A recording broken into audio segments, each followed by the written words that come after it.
dia, bem-vindos novamente aos Sinais de Fogo.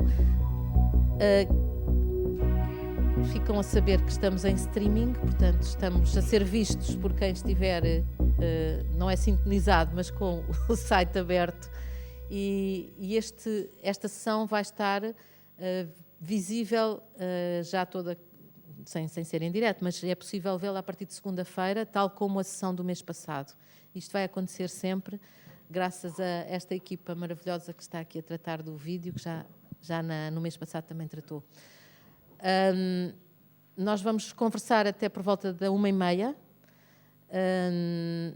Depois são convidados quem já lá foi, a voltar a ir ver o trabalho do André Cier, que está ali ao fundo, e quem ainda não foi ver, vale a pena ir ver e fazer de dragão. Nós temos aqui um senhor do Porto, portanto, ele é o primeiro dragão, já esteve ali a voar. Hoje os convidados são pessoas suficientemente conhecidas quase para eu não as estar a apresentar, mas mesmo assim vou apresentar. A Maria Manuel Mota é a diretora, presidente, nunca sei se é diretora, é presidente, diretora do Instituto de Medicina Molecular da Universidade de Lisboa. É uma cientista que tem um trabalho mais do que reconhecido e que hoje tem muitas tarefas administrativas, mas que mantém o trabalho de investigação. O professor Joaquim Azevedo. O professor Joaquim Azevedo, que eu conheci quando era secretário de Estado da Educação, aqui há uns anos, éramos os dois muito mais novos, e ele continua mais novo do que eu, é um problema que eu não sei como é que ele fez, e que é professor na Universidade do Porto e é autor de um estudo que eu tenho consultado muitas vezes nos últimos tempos, um estudo que é uma proposta de política demográfica. Está disponível na net, vocês procurem, vale a pena. Eu já lhe vou fazer perguntas também sobre isto, mas é sobretudo um especialista em educação. E o António Mega Ferreira, que hoje é presidente da Orquestra Metropolitana de Lisboa, eu também o conheci numa altura de grande euforia de todos, que foi a Expo 98, à qual ele nem esteve ligado, nem estava nada, não tem nada a ver com o assunto, mas foi por acaso que nos conhecemos lá, e que foi presidente do CCB, é escritor, tem ali vários livros. A Nani trouxe vários livros da livraria, as obras mais antigas já não estão ali, o que quer dizer que estão indisponíveis. Os escritores de grande êxito é assim. Os temas que vamos abordar são educação, ciência e cultura. Obviamente não são temas estanques, portanto a conversa vai começar por cada um deles vai fazer uma primeira intervenção e depois vamos entrar todos em diálogo convosco também. Portanto, a partir das primeiras intervenções poderão colocar questões.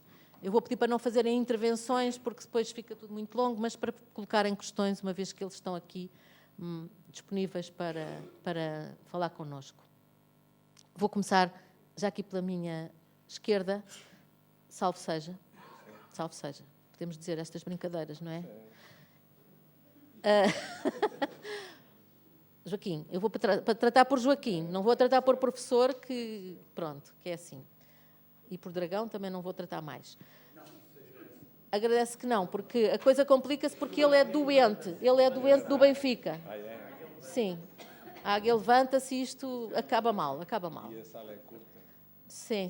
Temos esta vista extraordinária para trás, pronto, em caso de necessidade podemos olhar para trás e repousar. Joaquim, a educação em Portugal mudou, nós estivemos ali a conversar brevemente sobre isto. A educação e a situação, a relação que as pessoas têm com a educação e com a saída depois para o mundo profissional mudou, já não digo desde o nosso tempo, mas ambos temos filhos e, portanto, de uns filhos para outros nós notamos as diferenças. Qual é a situação atual e como é que podia caracterizar isso? Bem, antes de mais, muito obrigado pelo convite que o Rui Horta me fez para estar aqui e por todo o apoio que a equipa que o apoia também me apoiou a mim e estamos aqui hoje, digamos que com muita alegria estou aqui dar-vos os parabéns, antes de mais, pela iniciativa e por estarmos aqui a um sábado de manhã a discutir sinais de fogo, que é uma coisa assim um bocado esotérica para um sábado de manhã, mas que é muito necessária, eu estou de acordo, acho que na perspectiva em que eu percebi que enunciavam estes sinais de fogo. E eu estou aqui muito para isso, para lançar fogo, foi o que me pediram, é isso. Daí ser dragão. Exatamente, vou dar fogo à peça no que diz respeito à educação. Bom, portanto, a minha perspectiva é abrir um pouco horizontes e para isso é preciso lançar algum fogo, efetivamente. Nós, isto só para fazer um ponto inicial, nós evoluímos muito e muito bem nos últimos 40 anos, portanto está fora de questão. Conseguimos no campo da educação progredir imenso, mas fizemos-lo com bastantes debilidades, não é?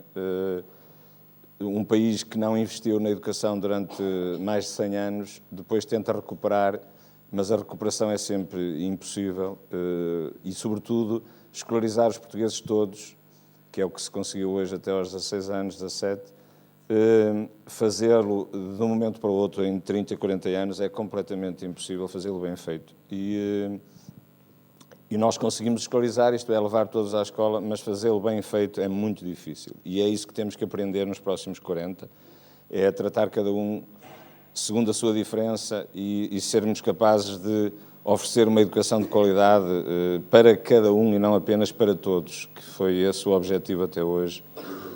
Ao objetivo da igualdade de oportunidades, temos que, digamos, fazer a segunda fase da igualdade de oportunidades, subir nessa escala de valores sociais, que é sermos capazes de oferecer agora a cada um aquilo que é mais adequado. Só que, ao mesmo tempo, o mundo mudou muito, estávamos a falar disso, a realidade mudou muito e hoje eu podia trazer aqui várias coisas que eu costumo colocar nas minhas reflexões, mas trago-vos duas muito rápidas. Por um lado, é esta questão do acesso à informação. Não é propriamente o acesso ao conhecimento, mas também, em parte, que está disponível e que é muito acessível e que dentro de alguns anos será ainda muitíssimo mais acessível e generalizado. E, por outro lado, embora de forma desordenada, tudo isso, mas cada vez mais também há investimentos colossais feitos hoje em robotização para que isso seja cada vez mais fácil e mais certeiro. E, em segundo lugar, a questão do desemprego.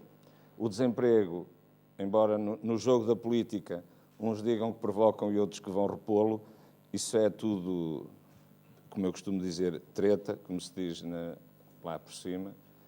Na realidade, o desemprego veio, vai ficar, vai permanecer, vai ser cada vez maior. Estruturalmente, a sociedade e a economia está pensada e programada de uma maneira que, face à evolução da tecnologia, só vai haver mais desemprego no futuro. E, portanto, esta ideia, nós crescemos, como eu costumo dizer, a fazer projeções balísticas. Nós, quando crescemos, sabíamos, se dássemos até o ano X, podíamos fazer isto, fazer aquilo. E hoje, quem estuda e quem está a iniciar a sua vida, vê diante de si o que eu costumo dizer, um voo de borboleta. Nunca se sabe qual será. É imprevisível, completamente imprevisível, o futuro de qualquer criança ou jovem, do ponto de vista, nomeadamente, profissional. Onde, como, que profissões, quantas ao longo da vida, durante quanto tempo, com que tipo de contratações, isso é completamente impossível pensar. E, portanto, a realidade mudou tanto que, então, a educação escolar dá a ideia que é a única coisa que não mudou. É uma espécie de a fábrica do Fordismo um século depois, não é? Nós tínhamos os Ford T a ser construídos há um século e hoje os Ford T estão a ser feitos na escola. E já estamos, quer dizer, é a única lógica que subsiste é essa. Isto tem 300 ou 400 anos, não mudou.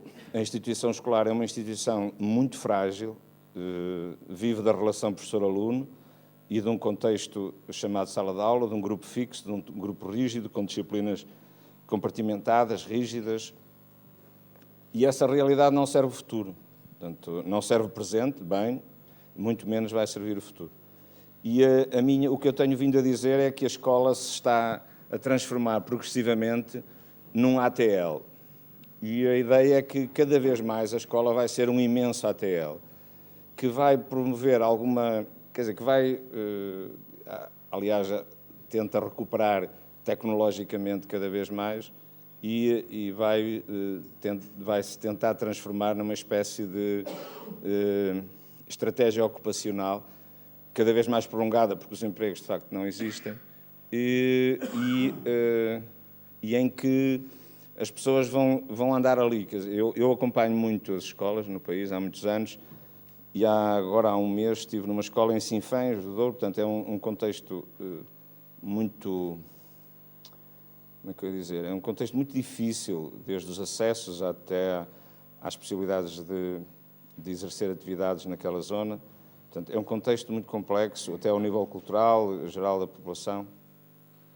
E os jovens que agora são obrigados a andar na escola, portanto, esta violência que existe sobre os cidadãos, de que não podem fazer mais nada na vida, desde que nascem até aos 18 anos, se não andar numa escola, e muitas vezes uma escola que nada lhes diz, nada lhes oferece de interessante, e vi muitos jovens que, com aquela atitude de mãos nos bolsos, olhares perdidos, não estão ali a fazer nada, mas têm que estar lá.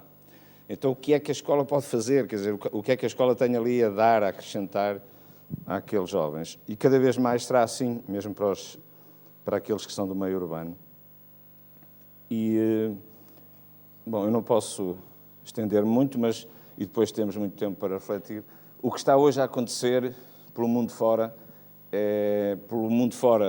mas para quem está mais atento, são sinais de que as coisas têm que ser diferentes e podem ser diferentes.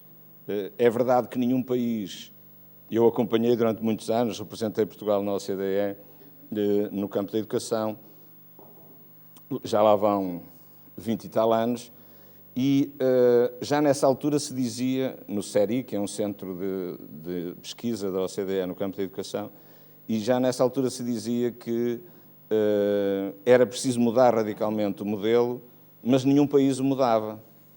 Portanto, os representantes dos países que lá estavam, 30 e tal países, estavam sempre a chegar a essa conclusão. Este modelo não serve, temos que o mudar. Mas nenhum país ousa dar esse passo. Porquê? Nenhum país vai ousar, nenhum partido político, que é essa a questão, vai ousar entrar na aventura de mudar um sistema com esta amplitude tão gigantesco e tão rígido. Em nome de quê e para quê? Ninguém ousa. Aliás, não há nenhum partido político em Portugal, portanto, isto é, nem os que estão no governo, nem os que estão na oposição, que tenham uma ideia clara do que querem fazer na educação. Não têm ideia nenhuma. E têm umas ideias vagas, umas pequenas coisas, umas pequenas medidas soltas. E, de facto, é preciso caminharmos por uma coisa bastante diferente. E há países que estão a dar passos nesse sentido, e há alguns países, não apenas países, mas pequenas regiões, conjuntos de escolas, redes de escolas, e o sentido é muita flexibilidade, respostas muito adequadas a cada aluno, muita versatilidade de grupos. Há atividades que são boas para 500 alunos ao mesmo tempo, e as escolas não têm anfiteatros para isso, ou para 200, e há atividades que têm que ser para 5, ou para 3, ou para 1, e a flexibilidade tem que ser essa. Assim como a escola não é um aulário, não tem que ser um aulário, a escola pode ser um tempo muito flexível de grupos e de disciplinas. Cada vez mais ganham peso os projetos integradores, os espaços do workshop, oficinais, os projetos que seguem várias disciplinas e saberes e que agarram os alunos à volta disso, e que são fontes de aprendizagem real, séria, profunda, mas ao mesmo tempo com muita motivação. Ao mesmo tempo que se torna muito exigente todo este percurso para os professores. Não é? E nós temos uma geração de professores que está nos sistemas de ensino que foi preparada para outro modelo, para um outro contexto, e hoje é também difícil fazer este salto. E por isso eu tenho proposto, ainda propus a semana passada num encontro na Gulbenkian, que se comece a gerar uma nova geração de professores e que se comece a exigir, porque vai ser um dos grupos profissionais aos quais vai ser exigido muito do ponto de vista da aprendizagem de novas maneiras de estar na profissão, e tenho propostas que começam desde ter a média mínima de 16 para entrar nos cursos de formação de professores e coisas desse tipo. Porque ou nós cuidamos antecipadamente do futuro, ou então o futuro vai nos surpreender da pior maneira, acho eu. E para começar, não sei. Sim. Para começar, a ideia do aulário foi... Eu fiquei a pensar, o que é isto do aulário? Pois, aulário, já percebi. E, de facto, é uma imagem fantástica. Obrigada. Depois já vamos falar, porque há umas propostas agora da Finlândia que podemos depois falar. O aulário, passaste pelo aulário, não é? Mas a investigação científica é exatamente o oposto. No entanto, precisa de uma base muito sólida para se poder entrar na investigação. Podemos falar sobre ciência, então, agora? Eu continuaria um bocadinho nesta ideia de que nós fizemos progressos fantásticos. Eu só me lembro de Portugal do pós-25 de Abril, mas o que é certo é que mesmo eu e muitos dos meus colegas, é um exemplo de que Portugal foi um sucesso no pós-25 de Abril. Eu estudei numa escola pública, normalíssima, do subúrbio de Vila Nova de Gaia, portanto, que já é o subúrbio do Porto. Portanto, no fundo, numa pequena aldeia, junto ao mar, portanto, ali. E a verdade é que, como eu e como muitos colegas, lá está, entramos na escolaridade obrigatória. O meu pai tem apenas o 2º ano do ciclo, veio para o Porto para estudar ainda, mas depois os irmãos opuseram-se todos, ele era o irmão mais novo, opuseram-se todos, ele teve que ir trabalhar com 14 anos. Portanto, é engraçado ver como Portugal deu um salto, e eu acho que isto é muito importante dar este tipo de exemplos. Ou seja, nós progredirmos imenso. Quando nós muitas vezes dizemos, foi horrível estes anos, só deitamos dinheiro fora, isso não é verdade. Eu acho que fez um salto quantitativo e qualitativo muito grande. Podíamos ter feito melhor, com certeza. Mas para isso é que temos que aprender com os nossos erros para tentar fazer melhor para o futuro. No caso da ciência em específico, eu acho que fizemos maravilhosamente bem. Especialmente porque temos de ter a noção que a ciência, e eu aqui falo transversal a todas as ciências, mas mais especificamente a realidade que eu conheço melhor, que é a ciência da biologia, a ciência biomédica, têm que ter uma noção de que, apesar de termos tido um prémio Nobel no século XX, Egas Muniz, ainda vivíamos com uma ciência, mesmo pós-Segunda Guerra, como no século XIX. Ou seja, os bons alunos da Faculdade de Medicina, por exemplo, eram bons alunos, eram logo convidados para assistentes e ficavam com um emprego para toda a vida ali, e aos 50 anos faziam o seu doutoramento, fantástico, provavelmente tinham feito muito pouco ele com as mãos eles próprios, porque tinham tido técnicos para trabalhar para eles, para fazerem, e isto era como era feita a ciência, provavelmente no século XIX, etc.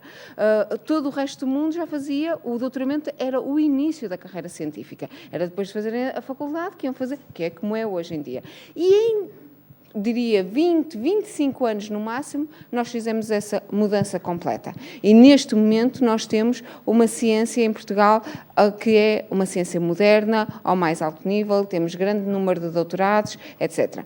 Obviamente depois também houve, agora já temos doutorados a mais, não sabemos o que acabamos de fazer com eles. Não é verdade, no sentido de que, e portanto estou a tentar desmistificar as coisas, não é verdade, nós temos menos doutorados por pessoa do que grande parte dos países da Europa, e portanto já nem falo no Japão, já não falo nos Estados Unidos, já não falo nos países do Norte da Europa. Portanto, isso também não é verdade. Mas crescemos muito, é verdade.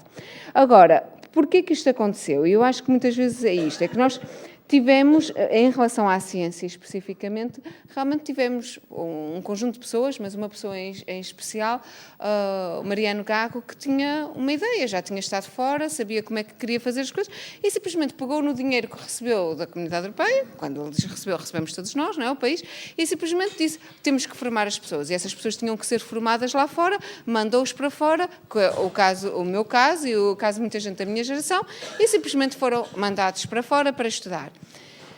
Obviamente a ideia, e eu lembro-me perfeitamente disto, quando Mariano Gago estava a fazer doutoramento já em Londres, e a primeira vez que introduziu a avaliação das unidades de investigação, foi nós íamos buscar o público, só havia um sítio em Londres que vendia ao público, ok? E nós íamos buscar o público, 1 ou 2 vezes por semana revezávamos entre vários portugueses para ler as cartas que professores universitários escreviam a Antti, como é que era possível que alguém fosse avaliar, e pior que isso é que ele teve a ideia dessa avaliação ser pública, se tornar, portanto, toda a gente sabia a avaliação uns dos outros. E isso foi um horror. O que é certo é que 15 ou 20 anos depois, toda a gente aceita isso com a maior das naturalidades.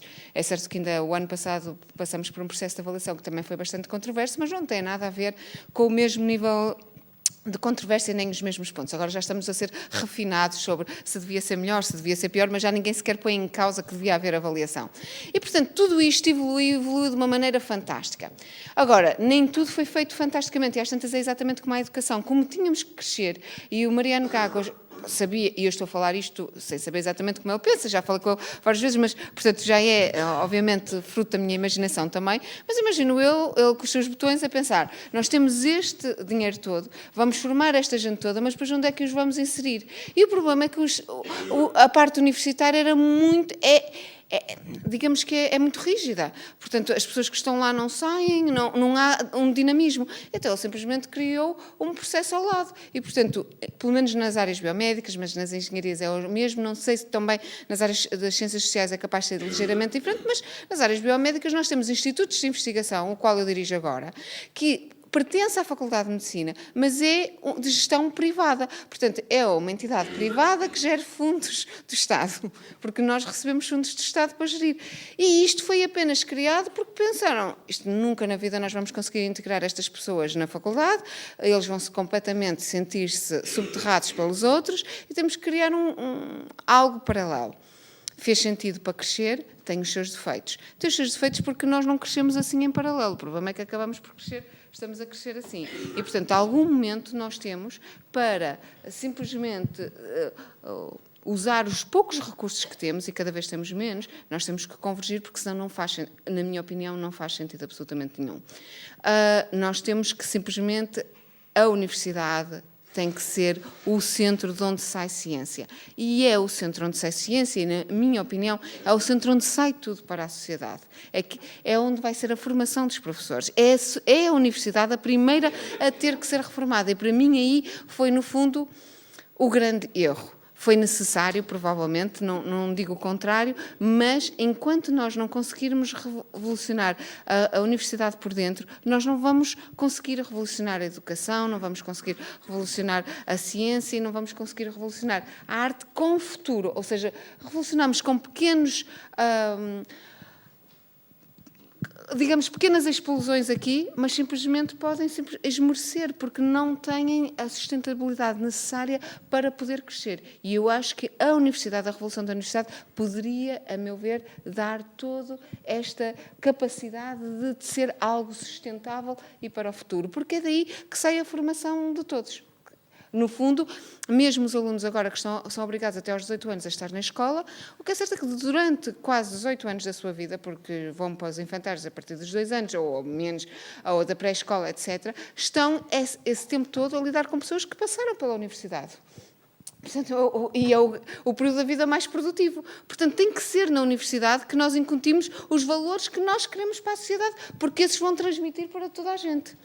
E eu acho que é um valor que, como sendo cientista, obviamente defendo, mas que eu acho que é muito importante. E há bocado estava a falar com o Rui exatamente sobre isso. O que é ser um ser humano? E um ser humano é algo, somos um ser vivo, e como todos os seres vivos, nascemos, crescemos, reproduzimos-nos, morremos, etc. Não é? Portanto, temos essas capacidades. E a única coisa que é certa é que sabemos que nascemos e morremos. Portanto, são as únicas duas que estão certas. Isso é como qualquer ser vivo. Mas o ser humano depois criou outro tipo de capacidades. E criou a capacidade de criar. E de criar coisas novas e conhecimento. E isso é o que a arte e a ciência, no fundo, dão à sociedade. E a educação é transversal a isto tudo para, no fundo, ser capaz de transmitir esta ideia a todos os seres humanos de uma sociedade. Portanto, a educação é algo cívico que, no fundo, expressa o que são as qualidades do ser humano e as capacidades do ser humano. E, portanto, eu acho que é isso que nós temos que fundamentar na nossa sociedade, que eu acho que não está inserido, que é a ideia de que é bom saber mais, é bom criar, porque é essa a base do facto de sermos seres humanos. E a maneira como está feita a nossa educação e a nossa sociedade, e eu tenho 2 filhas e, portanto, apercebo-me disso muito bem, é ainda ir para a escola, e foi isso a forma como eu fui educada, e correu bem, mas os meus pais queriam que eu tirasse um curso, porque era a primeira, eu e a minha irmã éramos as primeiras a tirar um curso, porque tínhamos um emprego garantido. Não acho que os meus pais, que acho que foram bons educadores, portanto não quero que eles ouçam isto e achem que eu acho que eles foram maus educadores, foram ótimos educadores que me incentivaram imenso a estudar. Eles sabem que eu penso isto de uma forma mais doce, normalmente. Mas simplesmente eles acharam que eu tinha que ter uma educação que era para ter um futuro, para ser alguém na vida, mas não foi com a ideia, olha, deixa dar às nossas filhas, eu quero que elas saibam mais, conheçam mais do mundo, que possam criar algo para o mundo. Não foi esse o sentido. E é engraçado nós pensarmos que há muitas décadas outras sociedades já pensam de maneira diferente. Eu tenho uma grande amiga, que é provavelmente neste momento uma das minhas grandes amigas no mundo, vive em Boston e é também minha colaboradora, é professora no MIT. E uma vez, há uns anos atrás, quando a encontrei a primeira vez, passado 2 ou 3 conversas que tivemos e houve imediato grande empatia e, portanto, começamos a conversar, ela disse-me: quando é que pensaste pela primeira vez que gostavas de mudar o mundo? E eu pensei assim, mas isto é mesmo tipo professor da MIT, é tão arrogante, como é que a pessoa pensa que vai mudar o mundo? E ela disse-me, a minha mãe perguntou-me isso, eu tinha 7 anos, disse-me, já pensaste que tens a possibilidade de mudar o mundo? É uma coisa que deves pensar de vez em quando, sobre o que é que gostarias de fazer para mudar o mundo. E eu achei isto incrível. Ela nasceu nos Estados Unidos, mas é filha de um casal imigrante indiano, já altamente educado, a mãe com MBA, etc. Portanto, mas é para termos a noção de que é óbvio que há outras formas de estar no mundo e de realmente pensar o mundo de maneira diferente. Fantástico. Eu depois destas 2 intervenções, António Mega, quando é que foi a primeira vez que pensaste em mudar o mundo? Nunca tinha pensado. Eu creio que no meu caso foi antes mesmo de adquirir a capacidade de pensar. Nasceu comigo, sei lá. Ora bem, nos debates desta natureza espera-se sempre do terceiro interveniente que seja uma espécie de terzo incómodo, que provoque, que levante dúvidas àquilo que os oradores anteriores disseram. Desgraçadamente, eu hoje vou ser um terzo cómodo. Porquê? Porque tudo o que eu ouvi dizer, para mim, se resume numa coisa fundamental, que é de que, em 40 anos, a educação foi, efetivamente, o maior fator de mobilidade social que existiu neste país. Sim, a Revolução Militar, sim, o golpe de Estado, sim, o regime político, tudo isso ajudou. Mas, de facto, são os resultados conseguidos na educação ao longo destes 40 anos, e a Maria Manuel deu o seu caso pessoal, que são o motor da mobilidade social. Se Portugal é hoje, e embora às vezes não pareça, uma sociedade democrática, se o deve-o quase exclusivamente à educação e ao trabalho que foi feito na educação nestas 4 décadas. De facto, a educação foi o grande fator de mobilidade social. Vale a pena voltar um bocadinho atrás e umas coisas alguns aspectos que o Joaquim Azevedo referiu, e a Maria Manuel também, por exemplo, ao que era a ciência há 40 anos para trás, o que não era a ciência em Portugal. O que era, ainda há pouco tempo eu participei num debate interessante realizado, por acaso, no Teatro Nacional da Ana Maria II, em Lisboa, antes do Vils intervir nas paredes, e eu voltarei ao Vils por causa da cultura. E nesse debate, a certa altura, dizia-se isso, estava o Zé Mariano Gago também, que foi não propriamente meu colega de faculdade, mas foi meu contemporâneo universitário e de lutas académicas. Portanto, conheço desde os 17 anos ou 18. E falava-se de como é que era ministrado o ensino, por exemplo, nos estabelecimentos de ensino secundário, o ensino das ciências. Por exemplo, quando nós estudámos, nos anos 60, quando estudámos no ensino secundário. Bom, não há qualquer semelhança, nem há qualquer espécie de modernidade na imagem que eu guardo do que era o ensino científico. E eu tive, por exemplo, um professor extraordinário como Rómulo de Carvalho. Mas mesmo o Rómulo de Carvalho, para conseguir ensinar como ele queria, tinha ele que fabricar os objetos e os aparelhos que estão agora lá no Museu do Liceu Pedro Nunes, onde eu estudei e onde ele era professor.